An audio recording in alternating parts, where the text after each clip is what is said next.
মদের আসরের প্রতিবাদ করায় মারধর, শ্লীলতাহানি, গ্রামের মহিলাদের মারধর, হেনস্থার অভিযোগ উঠছে। জলপাইগুড়ির বিবেকানন্দ পল্লী গ্রামের ঘটনা। শান্তনু আমাদের প্রতিনিধির সঙ্গে কথা বলবো। শান্তনু, কি অভিযোগ করছেন এই মহিলারা? শান্তনু, এই মহিলারা কি অভিযোগ করছেন? কেন এদের এইভাবে মারধর করা হলো, হেনস্থা করা হলো? বিবেকানন্দ পল্লী এলাকার বাসিন্দা এই মহিলারা কিন্তু একজোট হয়ে এই মদের যে দোকান বসেছে এলাকার একটি বাড়িতে, তার বিরুদ্ধে প্রতিবাদ করতে গিয়েছিলেন। তাদের বক্তব্য ছিল, এলাকায় স্কুল রয়েছে, বাচ্চা বাচ্চা ছেলেমেয়েরা রয়েছে, সেই পরিবেশের মধ্যে একটি মদের দোকান বেআইনি ভাবে তৈরি হওয়া মানে এলাকার পরিবেশের উপর প্রভাব পড়বে। এর আগেও তারা বলেছিলেন, গতকালকে কিছু মহিলা গিয়েছিলেন, সেই সময় তাদের উপর চড়াও হয়, মারধর করে, শ্লীলতাহানি করা হয় বলে অভিযোগ। এরপরে গ্রামের আরো মহিলারা এগিয়ে আসেন, পাশে দাঁড়ান, তারপরে কিন্তু বাকি দুষ্কৃতীরা পালিয়ে যায় এবং রাতেই কিন্তু মহিলারা সেখান থেকে মদের বোতল সেরকম সংগ্রহ করার পাশাপাশি প্রমাণ হিসাবে নিয়ে এসে কোতোয়ালি থানায় আসেন, পুলিশকে জমা করেন, একই সঙ্গে লিখিত অভিযোগ করেছেন। তাদের বক্তব্য, দুষ্কৃতীদের গ্রেফতার করতে হবে এবং গ্রামের মধ্যে যেখানটায় স্কুল রয়েছে, অঙ্গনারী সেন্টার রয়েছে, সেই সব এলাকায় একটা মদের বেআইনি ভাবে দোকান খুলে দেওয়ার বিরুদ্ধে পুলিশকে পদক্ষেপ করতে হবে।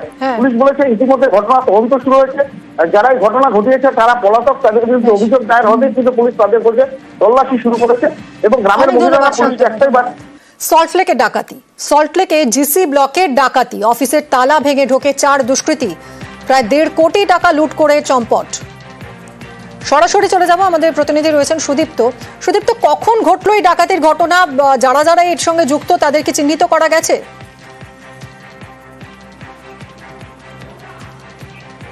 দেখো মিমি, সল্টলেকের 184 নম্বর বাড়ি জেসি ব্লক, এবং এই বাড়িটি মূলত দোতলা বাড়ি। একবার দেখাতে বলবো আমার ক্যামেরা পার্সনকে। দোতলা বাড়ির ওপর তলায় মালিক থাকেন, তবে তিনি বেশিরভাগ সময়টাই থাকেন না, বছরের বেশিরভাগ সময়টা তিনি আমেরিকায় থাকেন। তিনি এখানেও নেই এখনো পর্যন্ত, যখন এই ঘটনা গতকাল রাতে ঘটেছে। নিচের তলায় একটি অফিস রয়েছে, তবে ঠিক কি অফিস তা এখনো পর্যন্ত জানা যায়নি। এবং এই যে বাড়ি, তার বাড়ির যে পাশের ফ্ল্যাট, সেই ফ্ল্যাটের যিনি দারোয়ান রয়েছেন, তিনি মূলত বলছেন যে গতকাল ঠিক রাত 2টো নাগাদ একটি আওয়াজ পায় তারা এবং দেখে যে এই যে গেট, এই গেট কিন্তু খোলা ছিল এবং এই গেটের তালা ভাঙা ছিল। এবং তার পরবর্তী ক্ষেত্রে পুলিশের কাছে খবর যায় এবং পুলিশ আসে এবং পুলিশ তারপর এখানে ঢোকে এবং জানতে পারে যে, পুলিশ সূত্রে জানা যাচ্ছে প্রায় 1.5 কোটি টাকা মতো ডাকাতি হয়েছে, এমনটাই জানা যাচ্ছে। তবে এখনো পর্যন্ত এই ঘটনার সঙ্গে কারা জড়িত রয়েছে তা এখনো পর্যন্ত কিন্তু জানা যায়নি। পুলিশ সিসিটিভি ফুটেজ খতিয়ে দেখার চেষ্টা করছে এবং এই অফিসের ভেতর এখনো পর্যন্ত কিন্তু কয়েকজন রয়েছে, অর্থাৎ অফিসের যারা কর্মী, কিন্তু তাদেরকে অনেকবার ডাকা সত্ত্বেও তারা কিন্তু আসছেন না, তারা বাইরে এসে কথা বলছেন না। মূলত তদন্ত চলছে, এখনো পর্যন্ত এটাই জানা যাচ্ছে। মিমি, ধন্যবাদ সুদীপ্ত।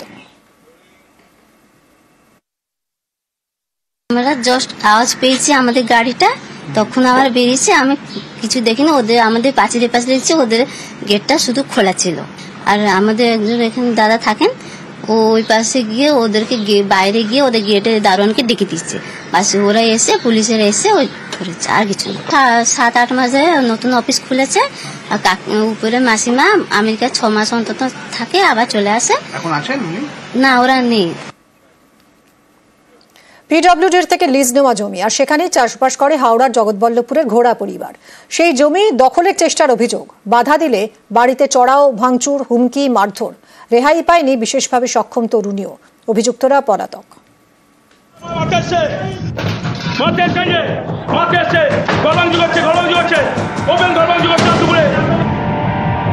বাড়িতে ভাঙচুর, বাইক ভাঙচুর, হুমকি, গালাগালি।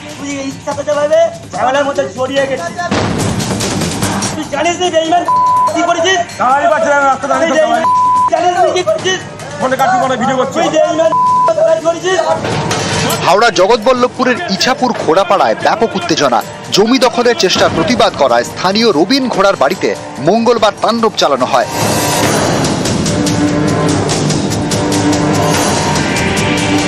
রবিন ও তার স্ত্রীকে চলে মারধর, এমনকি রবিনের বিশেষভাবে সক্ষম মেয়েকেও মারধর করা হয় বলে অভিযোগ। এবছরের শুরুতে পিডব্লিউডির থেকে জমি লিজ নেন রবিন ঘোড়া। সেই জমিতে তিনি চাষবাস করেন। এই জমির পিছনে স্থানীয় বিদ্যুৎ ঘোড়া এবং সুজয় ঘোড়ার জমি। অভিযোগ, রবিনের লিজ নেওয়া জমি দখলের চেষ্টা করেন বিদ্যুৎ ও সুজয়। এ নিয়ে দুপক্ষের মারামারি হয়, পুলিশে অভিযোগও দায়ের হয়। অভিযোগ, জামিন পেয়ে ফের চড়াও হন বিদ্যুৎ ও সুজয়। গুন্ডা ভাড়া করে দলবল নিয়ে হামলার অভিযোগ। অভিযোগ জমি লিজের কাগজ লুটের চেষ্টা করা হয়, না দেওয়ায় তাণ্ডব।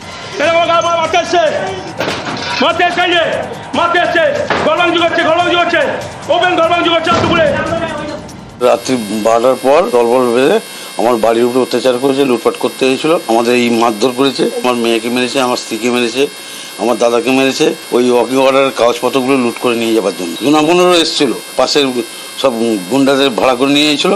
এসে বললো তোদের সব মেরেছে তো করে দেবো। তাহলে আমার প্রতিবন্ধী মেয়েটাকে মেরেছে, আমার মেজো ভাসুরকে মেরেছে, আমার স্বামীকে মেরেছে। বললো যে তোদের সব কাগজপত্র কোথায় আছে বার করে, নাহলে তোদের সব থেতো করে দেবো। বাড়িতে ঢুকে তাণ্ডব, ভাঙচুর, মারধর, হুমকি। আমি দেখাতে চাইছি, ঠিক আছে, আমি তোকে দেখাতে চাইছি, কিন্তু একদম দিব্যি দিয়ে বলবি কি তোকে মাথায় মারতে গেলাম না, তুই ইচ্ছা করতে পারবে ঝামেলার মধ্যে জড়িয়ে গেছিস। তুই জানিস নি বেঈমান কি করেছিস? এ নিয়ে মঙ্গলবারই জগৎবল্লভপুর থানায় অভিযোগ দায়ের হয়। ক্যামেরায় রাজু ভূঁইয়ার সঙ্গে দেবাশিস চক্রবর্তী, নিউজ 18 বাংলা। পুড়ছে দক্ষিণবঙ্গ, শনিবার পর্যন্ত দক্ষিণবঙ্গে তীব্র গরম, পশ্চিমের 3 জেলায় তাপপ্রবাহের সতর্কতা। এই নিয়ে কথা বলবো, বিশ্বজিৎ সাহা রয়েছেন আমার সঙ্গে, আমার সহকর্মী। বিশ্বজিৎ, এই যে প্রবল গরম, এর থেকে রেহাই কবে মিলবে? কোন ঝড় বৃষ্টির কোনো পূর্বাভাস কিছু কি বলছে আবহাওয়া দপ্তর?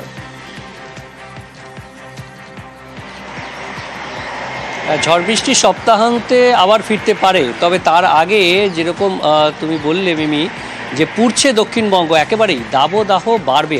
আজ এবং আগামীকাল চরম দাবদাহের মধ্যে দিয়ে যাবে দক্ষিণবঙ্গের সব জেলায়।